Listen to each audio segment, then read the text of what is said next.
সড়ক দুর্ঘটনায় বরিশালে ৭ জন সহ নিহত ৯।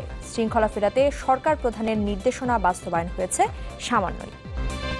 এমপিও ভুক্তির দাবিতে শিক্ষক কর্মচারীদের অবস্থান কর্মসূচি চলছেই। প্রধানমন্ত্রীর আশ্বাস না পাওয়া পর্যন্ত আন্দোলন অব্যাহত রাখার ঘোষণা। নিরাপদ খাবার পানি পায় না দেশের প্রায় অর্ধেক মানুষ। এসডিজি অর্জনে পিছিয়ে পড়া জনগোষ্ঠীকে পরিকল্পনা নেয়ার তাগিদ বিশেষ। আল্লাহু আকবার, আল্লাহু আকবার, আল্লাহু আকবার, আল্লাহু আকবার। নিউজিল্যান্ডের টিভি রেডিওতে আজানের ধ্বনি, ধর্মবর্ণ নির্বিশেষে হিজাব পরে শান্তির বার্তা। সাফ হোসনে আরার দাফন।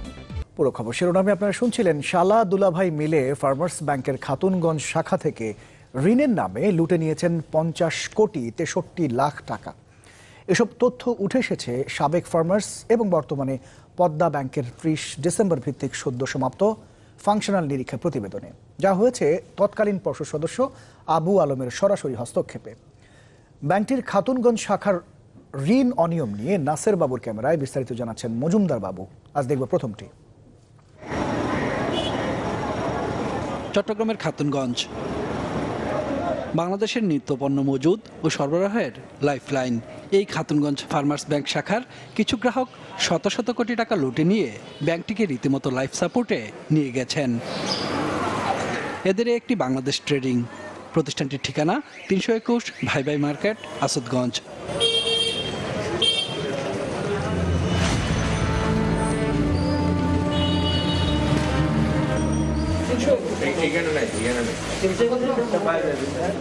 তবে মার্কেটের নাম যেমন নেই তেমনি নেই প্রতিষ্ঠানটির কোনো সাইনবোর্ডও। ফলে নানান কৌশল অবলম্বন করে প্রতিষ্ঠানটির অস্তিত্ব খুঁজে পেতে বেশ ব্যাগ পেতে হয়। সিঁড়ির নিচে বিড়ির দোকান সদৃশ্য জনৈক আবু নাসেরের এই প্রতিষ্ঠানটিতেই ফার্মার্স ব্যাংক লগ্নি করেছিল ১৭ কোটি ৮৭ লাখ টাকা, যা বিস্ময়কর। সুদে আসলে অঙ্ক দাঁড়িয়েছে ২৮ কোটি ৫৩ লাখ টাকা। বাস্তবে প্রতিষ্ঠানটির কোনো ব্যবসায়ী নেই। প্রতিষ্ঠানটির একমাত্র কর্মচারী জানান, আবু নাসেরের ব্যবসা সম্পর্কিত বিস্তারিত তথ্য জানা নেই তার। সেজন্য যেতে হবে এসবি অটো ব্রিক্সে। এসবি অটো ব্রিক্সের মালিক আবু নাসেরের ভগ্নিপতি। ব্যাংকের তথ্য বলছে ৩৮ আসাদগঞ্জের এসবি অটো ব্রিক্সও ব্যাংকটির ৩২ কোটি ৭৬ লাখ টাকা ঋণ নিয়ে খেলাপি হয়েছে। সুদে আসলে যা দাঁড়িয়েছে প্রায় ৩৭ কোটি টাকা। আশ্চর্যজনক হলো এসবি অটো ব্রিক্সেরও কোনো সাইনবোর্ড নেই। এমনকি শালার মতো দুলাভাইও অসুস্থতার অজুহাতে অনুপস্থিত। জানা যায় অটো ব্রিক্সের মালিক সগির চৌধুরী ন্যাশনাল ব্যাংকের ১০০ কোটি টাকার ঋণ খেলাপি থাকা অবস্থায় ফার্মার্স ব্যাংক থেকে ঋণ পেয়েছেন। আর বাংলাদেশ ট্রেডিংয়ের আবু নাসেরের নামের ঋণটিও প্রকৃত ভোক্তা এসবি অটো ব্রিক্সের সগির চৌধুরী। পরবর্তীতে সগির চৌধুরীর সাথে সাক্ষাতের চেষ্টা করলে বারবার সময় দিয়েও তিনি দেখা করেননি। তবে মুঠোফোনে তার একজন কর্মকর্তা জানান, চেষ্টা চলছে ঋণগুলো পুনঃতফসিলের। ব্যাংকের টাকা না দিয়ে বাঁচতে পারবেন নাকি? পরিকল্পনা আছে, সারা তো সবসময় বলতেছে যে মোটামুটি আমরা উইদিন শর্ট টাইম ইনশাল্লাহ শিখে যাবো। এসব ঋণ পেতে সগির অ্যান্ড গংকে সহায়তা করেছেন ব্যাংকের সাবেক পরিচালক আবু আলম। এ বিষয়ে ৩০ ডিসেম্বর ভিত্তিক সদ্য সমাপ্ত ফাংশনাল অডিট প্রতিবেদনে বলা হয়েছে, খাতুনগঞ্জ শাখার গ্রাহক এসবি অটো ব্রিক্স ইন্ডাস্ট্রিজ লিমিটেডের নামে ২ মাসের ব্যবধানে ২৪ কোটি টাকা ঋণ মঞ্জুর করা হয়। তবে টাইম লোন হিসেবে মঞ্জুর করা ১০ কোটি টাকা ব্যাংকের সাবেক পরিচালক মোহাম্মদ আবু আলম ও তার স্ত্রী পারভিন আক্তারের ব্যাংক হিসাবে নিয়ম বহির্ভূতভাবে স্থানান্তর করা হয়েছে। প্রতিষ্ঠানগুলোর ব্যবসা সচল না থাকায় এসব ঋণ আদায়ের কোনো সম্ভাবনা নেই বললেই চলে। শালা ভগ্নিপতির মিলেমিশে তাদের দেখা সাক্ষাৎ, এমত অবস্থায় ঋণ দুটির আদায় হওয়ার সম্ভাবনা। বরিশাল বানারীপাড়া সড়কে গড়িয়ার পাড়ে বাস টেম্পুর মুখোমুখি সংঘর্ষে নারী সহ ৭ জন নিহত হয়েছেন আর আহত হয়েছেন অন্তত ৫ জন। ফায়ার সার্ভিস জানায়, বানারীপাড়া থেকে দুর্জয় পরিবহনের বাসটি বরিশাল শহরে যাওয়ার পথে টেম্পুর সাথে মুখোমুখি সংঘর্ষ হয়। এতে ঘটনাস্থলেই ২ জন মারা যান। বাকিদের উদ্ধার করে বরিশাল মেডিকেলে নেওয়া হলে মারা যান আরও ৫ জন। এদিকে মাগুরায় সড়ক দুর্ঘটনায় অ্যাম্বুলেন্সের চালক ও নাটোরের গুরুদাসপুরে ইঞ্জিন চালিত ভটভটির ধাক্কায় মরিয়ম আক্তার নামের এক শিশু নিহত হয়েছে।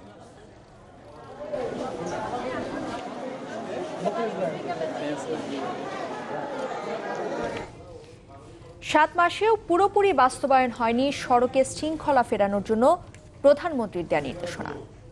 পরিবহন খাতের সংশ্লিষ্টদের দাবি, এসব নির্দেশনা বাস্তবায়নের দরকার দীর্ঘমেয়াদী পরিকল্পনা। যোগাযোগ বিশেষজ্ঞরা অবশ্য বলছেন, সড়কের নৈরাজ্য যেই অবস্থায় পৌঁছেছে, এইসব কোনো অজুহাতই এখন আর গ্রহণযোগ্য নয়। সহকর্মী শফিকুল ইসলাম সবুজের একটি রিপোর্ট। আগস্ট 2018, শিক্ষার্থীদের নজিরবিহীন এক আন্দোলন দেশবাসীকে চোখে আঙ্গুল দিয়ে দেখিয়ে দেয় কি চলছে সড়ক পথে, কি বা চলার কথা। শিশু কিশোরদের ওই আন্দোলনের পর নড়েচড়ে বসে প্রশাসন, আসে কিছু দৃশ্যমান পরিবর্তনও। এই কমাসের ব্যবধানে আবারও আগের অবস্থায় সড়ক, মহাসড়ক। প্রতিদিনই ঝরছে মানুষের প্রাণ।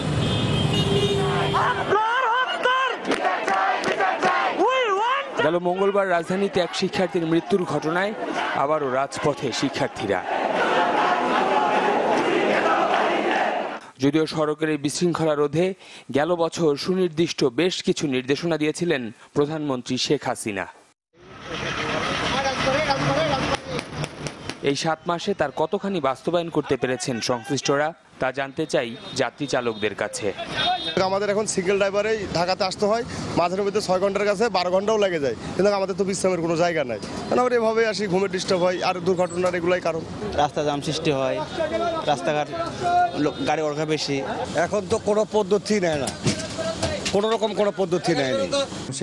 যদিও দায়িত্ব গ্রহণ করব, এই নির্বাচনে বিভিন্ন ধরনের কারচুপি হয়েছে বা অনিয়ম হয়েছে, মিডিয়াতে এসেছে, আমরা আরো ভালোভাবে তুলে ধরবো। যে আমি গণভবনে মাননীয় প্রধানমন্ত্রীকে অবহিত করেছি যে এই নির্বাচনে অনিয়ম হয়েছে, সেটির জন্য তিনি তদন্ত করার নির্দেশ দেয় এবং একটি তদন্ত কমিটি অলরেডি গঠন হয়েছে। 23 মার্চ দায়িত্ব নেওয়ার পর শিক্ষার্থীদের নানামুখী সমস্যা নিয়ে কাজ করার প্রত্যয় ব্যক্ত করেন নূর।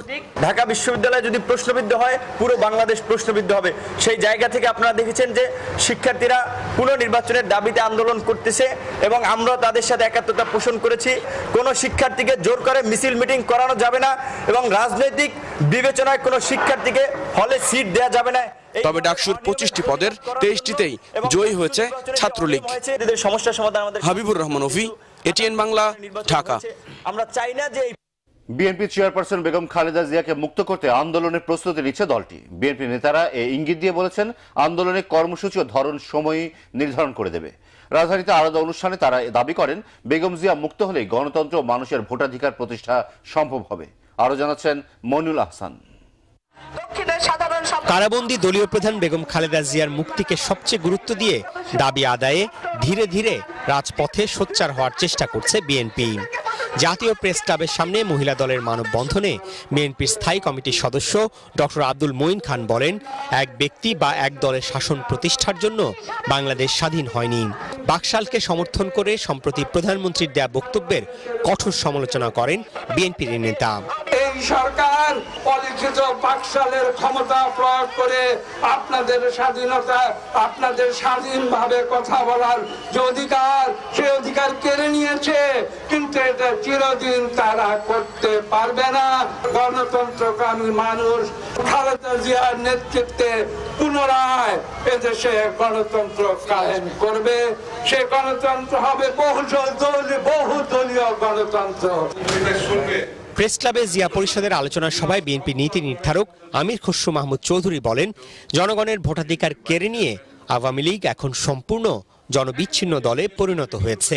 তিনি দাবি করেন, বাংলাদেশের মানুষ নিজেদের অধিকার প্রতিষ্ঠায় ঠিকই রাজপথে নেমে আসবে। বিএনপি ঘুরে দাঁড়ানোর প্রশ্ন আসছে না। যারা ক্ষমতা দখল করেছে, আওয়ামী লীগ কিভাবে ঘুরে দাঁড়াবে তাদেরকে চিন্তা করতে হবে। দেশনেত্রীকে মুক্ত করতে হবে। আমরা বলি রোজার পরে আন্দোলন হবে, ঈদের পরে আন্দোলন হবে। আন্দোলন কি হবে, সেটার কর্মসূচি কি হবে, সেটা সময় বলে দেবে। যে আন্দোলন সৃষ্টি হবে, সেই আন্দোলন বলে কই আসবে না। সেই আন্দোলন আসবে, দেশ মুক্ত হবে, দেশনেত্রী বেগম খালেদা জিয়া মুক্ত হবে ইনশাআল্লাহ। বিএনপি নেতারা অভিযোগ করেন, নিরাপদ সড়ক প্রতিষ্ঠায় সরকারের ব্যর্থতার কারণেই প্রতিদিন সড়ক দুর্ঘটনায় অসংখ্য মানুষ প্রাণ হারাচ্ছে। মইনুল আহসান, এটিএন। শেষ হচ্ছে তৃতীয় দফা উপজেলা নির্বাচনের প্রচারণা। আগামী রোববার 117 উপজেলায় ভোট গ্রহণ হবে। এরই মধ্যে 6টি উপজেলায় সবকটি পদ সহ চেয়ারম্যান পদে 33 জন বিনা প্রতিদ্বন্দ্বিতায় নির্বাচিত হয়েছেন। বিশৃঙ্খলা এড়াতে কক্সবাজারে আগামীকাল সন্ধ্যা 7টা থেকে ভোটের পরদিন সকাল 8টা পর্যন্ত ক্যাম্প থেকে রোহিঙ্গাদের চলাচলের ওপর নিষেধাজ্ঞা জারি করেছে নির্বাচন কমিশন। বিস্তারিত ইকরামুল হক সায়েমের রিপোর্টে। শেষ মুহূর্তের প্রচারণা, তাই বিরামহীনভাবে ভোটারদের কাছে ছুটেছেন প্রার্থীরা। তৃতীয় ধাপে গোপালগঞ্জে 5টি উপজেলায় নির্বাচন হচ্ছে। তবে এবার দলীয় নির্বাচন হলেও আওয়ামী লীগের দুর্গ হিসেবে খ্যাত এই এলাকায় নৌকার কোনো প্রার্থী নেই। দলীয় সিদ্ধান্তেই উন্মুক্ত নির্বাচন হচ্ছে গোপালগঞ্জ সদর, কাশিয়ানী, মকসুদপুর, টঙ্গিপাড়া ও কোটালীপাড়ায়। প্রধানমন্ত্রী উন্মুক্ত করে দিয়েছেন জেলাকে, স্থানীয় সংসদের দোহাই দিয়ে তারা প্রার্থী ঘোষণা করে। এখানে সেই উন্মুক্ত ইলেকশন কেন আওয়ামী লীগের নেতারা দলীয় ঘোষণা করতেছে? এই দফায় অনুষ্ঠিত হচ্ছে ঝালকাঠি জেলার 4টি উপজেলা নির্বাচন। বিএনপি সহ অন্যান্য রাজনৈতিক দল নির্বাচনে অংশ না নিলেও আওয়ামী লীগ প্রার্থীদের লড়তে হচ্ছে নিজ দলের বিদ্রোহী প্রার্থীদের সঙ্গে। আমরা স্বতন্ত্র প্রার্থী, আমরা বিদ্রোহী প্রার্থী নয়, স্বাধীনভাবে বিচরণ করতে পারতেছি না। আমার পক্ষ থেকে বা আমার সমর্থকদের পক্ষ থেকে বিপক্ষের প্রার্থীদের কোন রকমের ডিস্টার্ব করে বলে আমার জানা নেই। রংপুর সদর উপজেলায় চেয়ারম্যান পদে আওয়ামী লীগ প্রার্থীকে দলের বিদ্রোহী প্রার্থীর পাশাপাশি মোকাবিলা করতে হচ্ছে জাতীয় পার্টির প্রার্থীকে। ফলে এখানে ত্রিমুখী লড়াইয়ের সম্ভাবনা দেখছেন ভোটাররা। তৃতীয় দফায় এটি সহ সবগুলো সদর উপজেলায় ভোট হবে ইভিএমে। আমার বর্তমান 5টা ইউনিয়নের মধ্যে সম্পূর্ণ জাতীয় পার্টির পক্ষে তারা একমুখে আছে। ঐক্যবদ্ধ হয়ে উন্নয়নটুকু বুঝে নিবে, সেই জন্য তারা নৌকা মার্কার ভোট দেবে। এদিকে কুষ্টিয়ায় 6টি উপজেলায় নির্বাচন হচ্ছে। সদর উপজেলায় বিনা প্রতিদ্বন্দ্বিতা আওয়ামী লীগ প্রার্থী চেয়ারম্যান পদে নির্বাচিত হয়েছেন। বাকি 5টিতেই ক্ষমতাসীন দলের প্রার্থীদের সাথে বিদ্রোহীদের হাড্ডাহাড্ডি লড়াই হবে বলে মনে করছেন স্থানীয়রা। আমাদের সুযোগ সুবিধাগুলো দেখবে, তাদেরকে আমরা ভোট দেব। সমাজ থেকে মাদক নির্মূলের জন্য যে প্রার্থী কাজ করবে আমরা তাদেরকেই ভোট দিব। সৎ এবং যোগ্য প্রার্থীকে ভোট দেব। এই দফায় ঢাকা, চট্টগ্রাম, ময়মনসিংহ, রাজশাহী, রংপুর, খুলনা ও বরিশাল বিভাগের 117 উপজেলায় ভোট হবে রোববার। ইকরামুল হক সায়েম, এটিএন বাংলা। আওয়ামী লীগ সাধারণ সম্পাদক ওবায়দুল কাদের অপারেশনের পর এখন শঙ্কামুক্ত। কয়েকদিন পর তাকে কেবিনে স্থানান্তর করা হবে। সিঙ্গাপুরে ওবায়দুল কাদেরের চিকিৎসা সমন্বয়ক ও বঙ্গবন্ধু শেখ মুজিব মেডিকেল বিশ্ববিদ্যালয়ের পরিচালক ডাক্তার আবু নাসার রিজভী মেডিকেল বোর্ডকে উদ্ধৃত করে এ তথ্য জানান। বুধবার মাউন্ট এলিজাবেথ হাসপাতালে cardiothoracic surgeon doctor Sebastian Kumar Samir নেতৃত্বে ওবায়দুল কাদেরের বাইপাস সার্জারি সম্পন্ন হয়। সেই জাতীয় বিমানদের সাথে আমরা নির্বাচন করছি। কুষ্টিয়ার ভেড়ামারা উপজেলা আওয়ামী লীগ ও জাসদ প্রার্থীর মধ্যে হাড্ডাহাড্ডি লড়াই হবে বলছেন ভোটাররা। তাই প্রার্থীদের সবাই মাঠ ছাড়তে নারাজ। রাস্তাঘাট যেটুকু হয়েছে, বাকি যেটুকু আছে আমাদের নেতা মাহবুল আলম হানিফ সাহেব এমপি মহোদয়ের নেতৃত্বে আমি 100% করার চেষ্টা করব। ভেড়ামারা উপজেলা পরিষদের চেয়ারম্যান হিসেবে নির্বাচিত হতে পারি, তাহলে আমি শিক্ষা, সংস্কৃতি, খেলাধুলা, মান উন্নয়ন করব। আমি গরিবদের, অসহায় মানুষদের পাশে দাঁড়াবো এবং তাদের জন্য কিছু করব। শেরপুরের 5 উপজেলার মধ্যে শ্রীবদ্দী, জিনাইগাতি ও নালিতাবাড়ি উপজেলায় আওয়ামী লীগের বিদ্রোহী প্রার্থীরা মাঠে সরব। নির্বাচন নিয়ে কেন্দ্রীয় নির্দেশনা না মেনে স্বতন্ত্র প্রার্থী হয়েছেন। এরই মধ্যে কয়েকজনকে বহিষ্কার করেছে দল। 12টা ইউনিয়ন, একটা পৌরসভা, এই এরিয়াতে আনারস প্রতীকের একটি ব্যাপক গণজোয়ার সৃষ্টি হয়েছে। ঝিনাইদহে আওয়ামী লীগ থেকে নৌকা প্রতীকের প্রার্থী মাঠে নামলেও নেই বিএনপি, জাতীয় পার্টি বা অন্য কোনো বড় দল। তবে এই নির্বাচনে অংশ নিয়েছেন স্বতন্ত্র প্রার্থী। আসলে আমি বয়সে তরুণ, আমি জেলা ছাত্রলীগের সাবেক সভাপতি ছিলাম। আমি চাইবো তরুণ সমাজ আমাকে ভোট দেবে। রাজবাড়ীর বালিয়াকান্দি উপজেলা পরিষদ নির্বাচনকে ঘিরে বইছে উৎসব আমেজ। নির্বাচনের চেয়ারম্যান পদে লড়াই হবে আওয়ামী লীগের মনোনীত ও আওয়ামী লীগের বিদ্রোহী প্রার্থীর মধ্যে।